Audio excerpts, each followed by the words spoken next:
Le livre des Hébreux tient une place unique dans le canon du Nouveau Testament, puisqu'il présente le Christ après son ascension et sa position à la droite de Dieu. Sans ce livre, on saurait peu de choses sur l'œuvre de Jésus dans le ciel, sur son travail d'intercession, de médiation là-haut. Les références prophétiques sur la purification du sanctuaire n'auraient pas de confirmation dans le Nouveau Testament, et tout le service de la prêtrise aaronique constituerait une curiosité mise de côté au lieu d'être une représentation du travail de rédemption de Christ dans le sanctuaire céleste.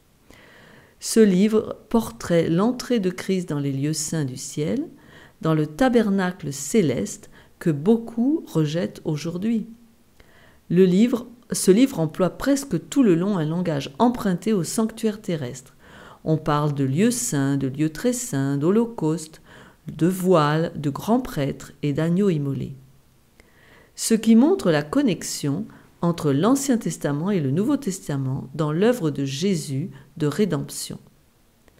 Ce livre présente aussi le sabbat du 7e jour, à la lumière du repos divin à la création, et le met en rapport avec le repos de l'âme en Christ. Mais plus que tout, le livre écrit aux Hébreux met l'emphase sur Christ, qui n'est pas resté cloué sur la croix, mais qui a été enseveli et ressuscité le 3e jour pour monter au ciel après 40 jours, pour y commencer la suite de son ministère en tant que grand prêtre du ciel. Dans cette introduction, j'ajouterai quelques mots sur l'auteur de cet épître, dont l'identité est controversée. La tradition l'attribue à Paul autour de l'an 60 après Jésus-Christ. Pourquoi défendons-nous cette position ? Parce que Paul savait que des milliers de Juifs adhéraient fortement au système lévitique, que les apôtres, les anciens et le peuple, pour pouvoir se détourner des cérémonies du judaïsme, avaient besoin de comprendre la nature temporaire du temple et de ses services. Il fallait que l'Église comprenne la vraie signification de ce qui passait et de ce qui s'était mis en place pour le remplacer.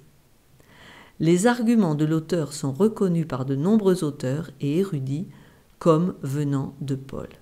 Il était un écrivain expérimenté et un juif hébreu né d'hébreu, comme il le dit lui-même en Philippiens 3,5 « Moi, circoncis le 8e jour, de la race d'Israël, de la tribu de Benjamin, hébreu né d'hébreu, quant à la loi, pharisien. » Et il connaissait bien la problématique de la caducité de la loi cérémonielle et comprenait parfaitement la nature de l'œuvre de médiation de Christ dans le ciel. Donc, il n'a sûrement pas réprimé son désir d'écrire, et il ressentait l'importance d'établir celle-ci, c'est-à-dire la médiation de Christ, sur des bases solides. On peut aussi supposer que le Saint-Esprit l'a poussé à écrire un tel traité.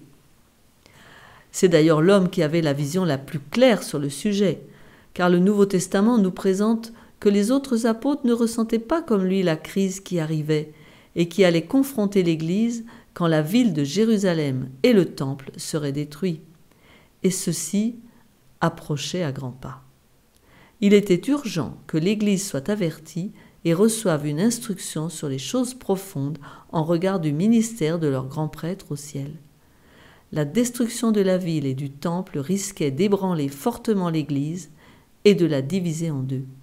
C'était donc de la plus haute importance que Paul écrive afin que les croyants voient dans cette destruction la réalisation de la prophétie de Christ dans Matthieu 24, verset 2, où Jésus dit « Voyez-vous tout cela ? Je vous le dis en vérité, il ne restera pas ici pierre sur pierre qui ne soit renversée. » Et qu'ils sachent que maintenant, tout ce ministère du temple avait lieu dans le ciel où les espoirs des croyants pouvaient se centrer. Sachant que Paul est mort dans les années 60-70 et que le temple et la ville furent détruits en l'an 70, l'épître a dû être rédigé avant, entre 60 et 70 après Jésus-Christ. Après cette nécessaire introduction, ouvrons la Bible à l'Épître aux Hébreux, chapitre 1. J'ai intitulé cette première section « La divinité de Christ ». Jésus avait promis de revenir et les disciples avaient espéré son retour dans leur temps. On le voit en Actes 1, verset 11, « Hommes galiléens, pourquoi vous arrêtez-vous à regarder le ciel ? Ce Jésus qui a été enlevé au ciel du milieu de vous viendra de la même manière que vous l'avez vu allant au ciel. » Quand le livre des Hébreux fut écrit aux alentours de l'an 60, l'Église n'avait pas une claire compréhension de l'œuvre de médiation de Christ dans le ciel. Si le système sacrificiel devait disparaître, il fallait que ce soit Dieu lui-même qui l'abolisse. Il fallait donc montrer la divinité de Christ.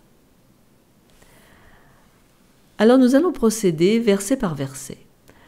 Verset 1. Après avoir autrefois, à plusieurs reprises et de plusieurs manières, parlé à nos pères par les prophètes, Dieu.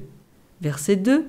Dans ces derniers temps, il nous a parlé, donc Dieu, par le Fils, qu'il a établi héritier de toutes choses, par lequel il a aussi créé le monde.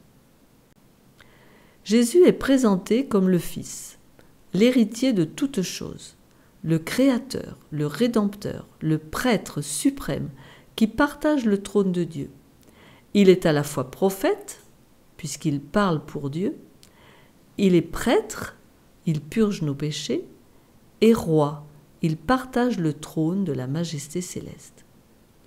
Dieu avait parlé de différentes manières, autrefois, en vision, en rêve, en désastre, dans des guerres, dans la famine par une voix venant du ciel, en écrivant sur un mur, dans le feu, le tremblement de terre, par des rois, des prophètes, des animaux, des signes, mais c'était toujours Dieu qui parlait. Le même Dieu qui parlait par les prophètes a maintenant parlé par son Fils. Il est d'ailleurs nommé l'héritier de toutes choses. Je lis en 1 Corinthiens 15, versets 27 et 28. Dieu, en effet, a tout mis sous ses pieds. Mais lorsqu'il dit que tout lui a été soumis, il est évident que celui qui lui a soumis toutes choses est excepté. Et lorsque toutes choses lui auront été soumises, alors le Fils lui-même sera soumis à celui qui lui a soumis toutes choses, afin que Dieu soit tout en tous. Le Fils reste toujours respectueux du Père malgré tout. Ce verset montre que, à la fois, le Fils se soumettra entièrement au Père, afin que le Père soit tout en tous. Jésus établi héritier veut dire que le travail que Christ a accompli en tant que second Adam a été reconnu par le Père. Là où Adam avait échoué, Christ a vaincu, et il est donc l'héritier légitime de la domination qui avait été confiée à Adam et que Satan lui a ravi. Christ est le Fils de Dieu, Dieu lui-même, et en tant que tel, créateur de toutes choses. C'est par lui que Dieu fit les mondes. Celui qui prit la place d'Adam a été établi héritier de tout. Dieu a utilisé son Fils comme un intermédiaire dans la création, ce qui indique d'ailleurs une division des activités parmi les membres de la divinité. Colossiens 1, verset 16 nous dit « Car en lui ont été créées toutes les choses qui sont dans les cieux et sur la terre, les visibles et les invisibles, trône, dignité, domination, autorité, tout a été créé par lui et pour lui. » Donc on voit que ce texte le confirme. Christ est le créateur des mondes physiques, mais aussi l'auteur du gouvernement, de l'ordre, de la loi dans le ciel et sur la terre. Cela inclut les forces spirituelles et intellectuelles dans l'univers. Quand on pense à la magnitude de la création de Dieu, on gagne une conception plus vaste de sa grandeur. En plus, Dieu ne créa pas en vain. Il est dit dans Ésaïe 45, verset 18, « Car ainsi parle l'Éternel, le Créateur des cieux, le seul Dieu qui a formé la terre, qui l'a faite et qui l'a affermie, qui l'a créée pour qu'elle ne fût pas déserte, qui l'a formée pour qu'elle fût habitée. Je suis l'Éternel et il n'y en a point d'autre. » On peut concevoir que si la terre est habitée, d'autres mondes le sont aussi. Comme le dit Colossiens 1,16, que nous avons lu, « Car en lui ont été créées toutes les choses qui sont dans les cieux et sur la terre, les visibles et les invisibles, trône, dignité, domination, autorité, tout a été créé par lui et pour lui. »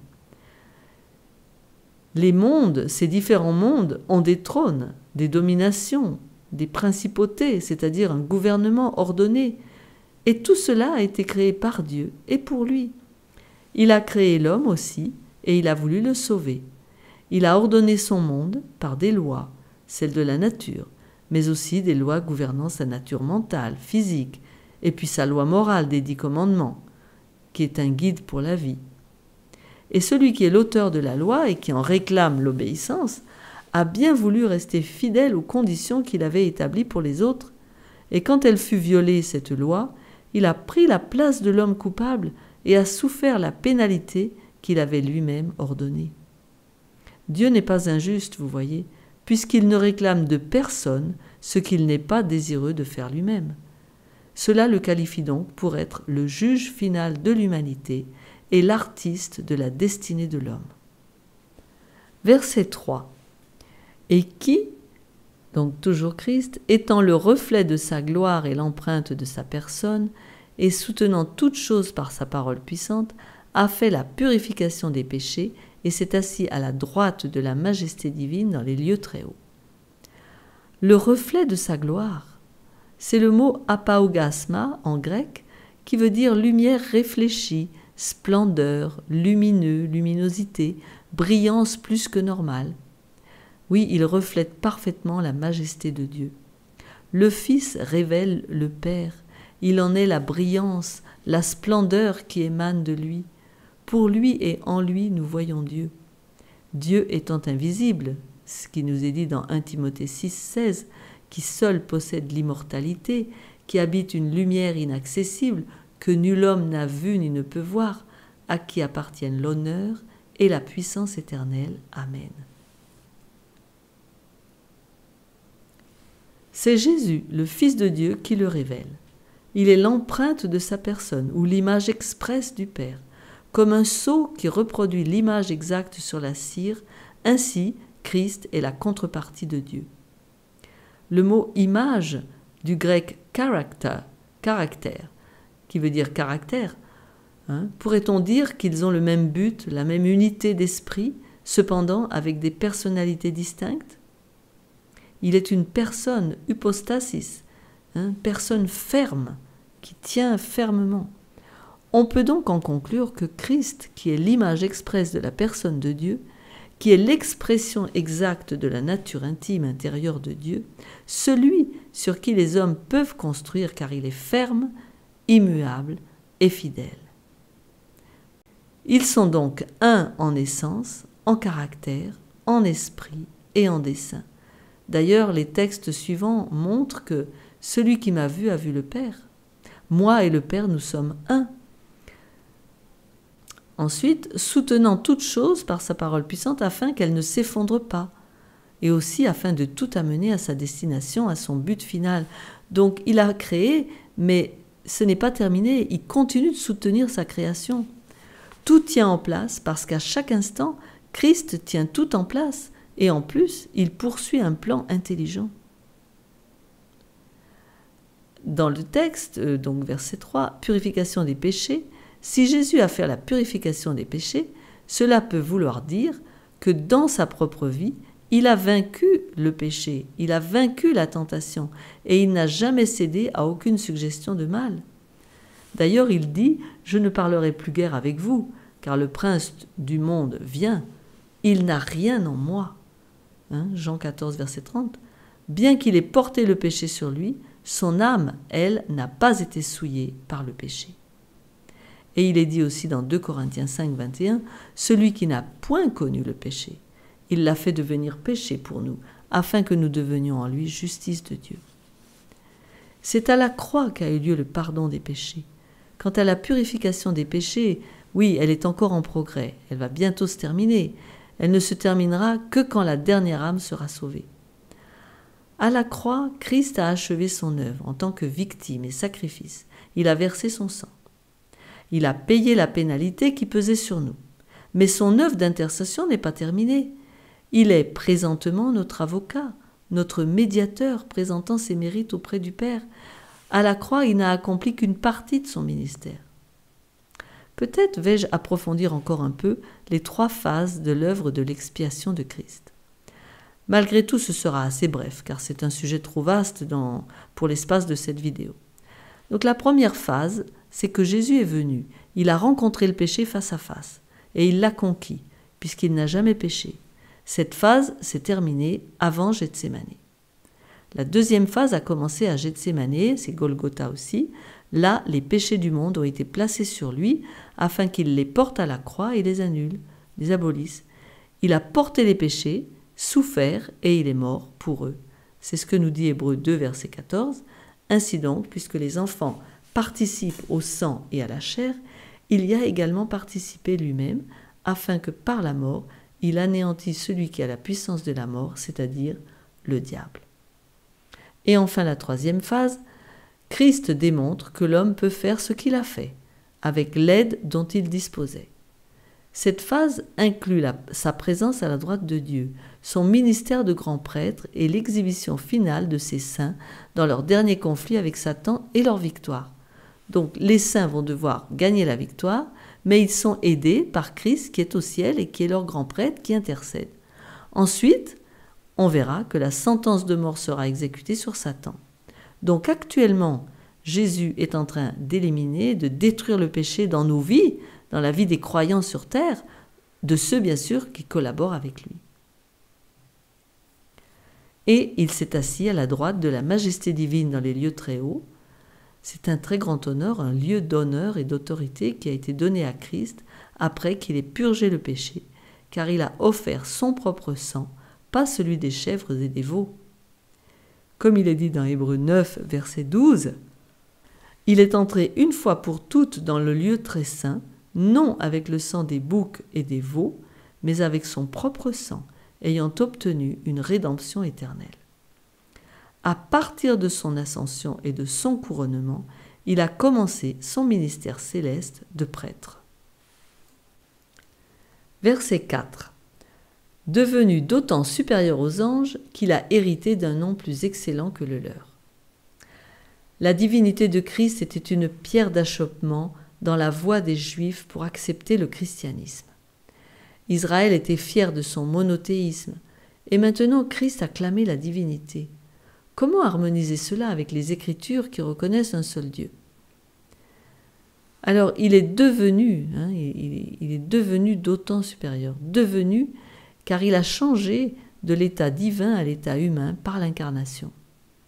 Supérieur aux anges, tout le verset du chapitre 1 est une discussion sur le contraste entre Christ et les anges.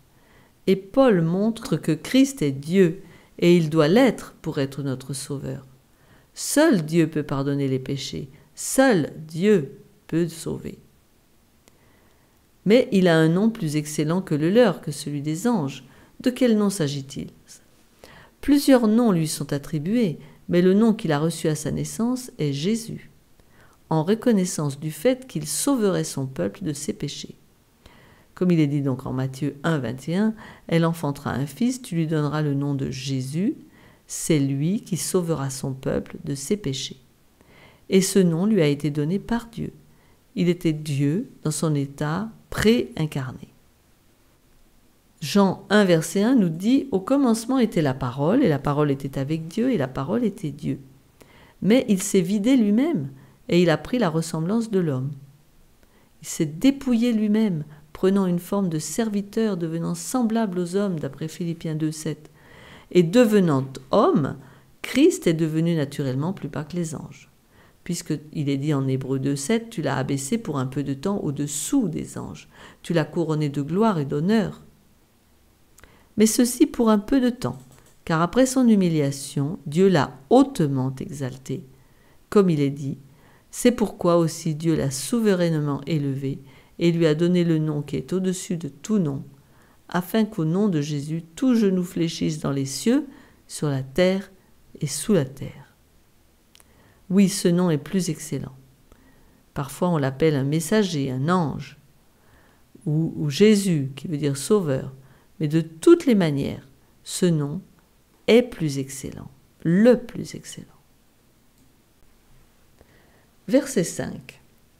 Car auquel des anges Dieu a-t-il jamais dit « Tu es mon fils, je t'ai engendré aujourd'hui, et encore je serai pour lui un père et il sera pour moi un fils ». Tu es mon fils. Les anges ne sont jamais appelés les fils de Dieu individuellement, seulement collectivement, comme dans Job 2, verset 1, où il est dit Or, les fils de Dieu vinrent un jour se présenter devant l'Éternel, et Satan vint aussi au milieu d'eux se présenter devant l'Éternel. Ils ne sont jamais non plus engendrés, mais créés. Il n'en est pas ainsi de Christ. Il est Dieu de plein droit, non un être créé. Dieu en parle en Romains 1, et qui concerne son Fils, né de la postérité de David selon la chair, et déclaré Fils de Dieu avec puissance selon l'Esprit de sainteté, par sa résurrection d'entre les morts, Jésus-Christ notre Seigneur. Donc le Fils a été fait chair. Il s'est incarné dans la descendance de David, devenant un homme en vérité, mais il a été déclaré Fils de Dieu. Celui qui était le Fils devint humain. Dans Actes 13, 32 et 33, nous lisons « Et nous vous annonçons cette bonne nouvelle, que la promesse faite à nos pères, Dieu l'a accomplie pour nous, leurs enfants, en ressuscitant Jésus, selon ce qui est écrit dans le psaume 2e, « Tu es mon Fils, je t'ai engendré aujourd'hui. » Paul cite le psaume 2, verset 7, où il est dit « Je publierai le décret. L'Éternel m'a dit, tu es mon Fils, je t'ai engendré aujourd'hui. » Cela est arrivé par la résurrection des morts, engendré non pas venant du Père ou né du Père, mais ressuscité du Père. Jésus a acquis ce droit parce qu'il a toujours obéi à son Père. En effet, Dieu a promis la vie à condition d'obéissance. Lisons Luc 10, versets 25 à 28. Un docteur de la loi se leva et dit à Jésus pour l'éprouver, « Maître, que dois-je faire pour hériter la vie éternelle ?» Et Jésus lui dit, « Qu'est-il écrit dans la loi? Qui lis-tu » Il répondit, « Tu aimeras le Seigneur ton Dieu de tout ton cœur, de toute ton âme, de toute ta force et de toute ta pensée, et ton prochain comme toi-même. » « Tu as bien répondu, lui dit Jésus, fais cela, et tu vivras. » Donc Jésus montre bien que la vie éternelle, elle est à condition d'obéissance. Verset 6. Et lorsqu'il introduit de nouveau dans le monde le premier-né, il dit que tous les anges de Dieu l'adorent. Que les anges l'adorent, cela confirme bien la divinité de Christ. Il a le droit à l'adoration. Pour eux, après l'avoir adoré, ils retournèrent à Jérusalem avec une grande joie, et ils étaient continuellement dans le temple, louant et bénissant Dieu.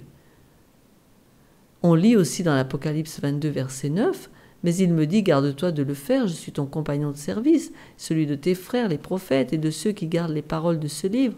Adore Dieu. » Donc, on ne peut adorer que Dieu, pas un ange. Christ est donc Dieu. Sinon, il aurait refusé l'adoration. Christ est Dieu, avant, pendant et après son incarnation, qui ne lui a pas fait perdre sa divinité. Passons au verset 7. De plus, il dit des anges, « Celui qui fait de ses anges des vents et de ses serviteurs une flamme de feu. » De ses anges des vents, des esprits, traduit en français par des vents. Les anges sont les serviteurs de Dieu. Ils font sa volonté, comme les vents et les vagues obéissent à sa volonté, comme le feu accomplit son dessein. De même, Dieu utilise les anges selon ses besoins. Ils sont des esprits, ou des vents, ou des chérubins. Comme il est dit dans le psaume 18, qui confirme le sens, il était monté sur un chérubin et il volait, il planait sur les ailes du vent ou sur les ailes du chérubin, n'est-ce pas, de l'ange. D'ailleurs, séraphin signifie feu, brûlure, celui qui brille. L'intention de Paul ici est de montrer que les anges ont des serviteurs de Dieu que Dieu utilise. Par contre, Christ, le Fils, est Dieu. Verset 8. Mais il a dit au Fils, « Ton trône, ô Dieu, est éternel. Le sceptre de ton règne est un sceptre d'équité. » Ton trône, ô Dieu. Le Père s'adresse au Fils avec révérence et l'appelle Dieu. Il ne pourrait y avoir d'argument plus parlant sur la position et la dignité de Christ. La référence au trône et au sceptre indique la possession du pouvoir. Un royaume présent et éternel, et le sceptre ou son gouvernement est un gouvernement de justice. Verset 9. Tu as aimé la justice et tu as haï l'iniquité. C'est pourquoi, ô Dieu, ton Dieu t'a oint d'une huile de joie au-dessus de tes égaux. aimait la justice, haï l'iniquité. Sa vie terrestre a été une vie de justice. Il a haï l'iniquité. Et c'est pourquoi Dieu l'a écrit. Nous sommes aussi appelés à haïr l'iniquité, le mal, le péché et à lui résister. On peut raisonnablement penser que l'onction d'huile dont il est parlé a eu lieu à son couronnement après son ascension et constitue l'approbation du Père du travail accompli par Christ. D'ailleurs, Christ, ce nom veut dire oint, donc oint d'huile. Tes égaux, d'autres ont été oints, les prophètes, des prêtres, les rois, les chérubins. Verset 10. Et encore, toi, Seigneur, tu as au commencement fondé la terre et les cieux sont l'ouvrage de tes mains. Toi, Seigneur, le Père s'adresse au Fils et l'appelle Seigneur.